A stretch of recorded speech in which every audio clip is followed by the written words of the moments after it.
Here's a great tip for leveling cabinets, especially the smaller cabinets. And to help visualize the challenge, we're going to be using one of our small displays that we use in the showrooms. Okay, a couple of things I'd like to point out to people. Forget the levelers for a minute. The problem with the cube, if I pick up this corner, look, the right corner comes up too. Okay, so it has nothing to do with the levelers. It's just because this is a cube. It has no choice, it's physics. Okay? Here's the key. Doesn't matter which side you start on. Let's just call it this side. This is where your hand goes, right in the middle between these two levelers. Okay, we're gonna do the rear. And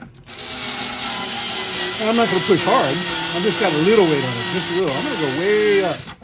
Okay, now, right here. If I go here, it's all over the place, right? Same thing, right here. I'm gonna go all the way up. I'm not pushing hard. Okay, now, all right, we're good, right?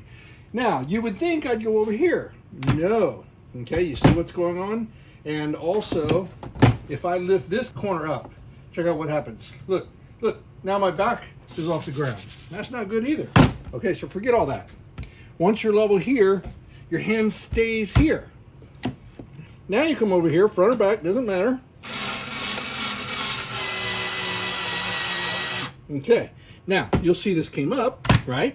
Because I had my pressure here, and what I did is I actually created a triangle. Look, as long as the weight's on the triangle, this is going to come up somewhat even with the others. All right, we'll lift it up just a little bit. But that is the key. As long as that's there, you can bring this up or down. And then you just drop this one down. Until she touches. That is the key.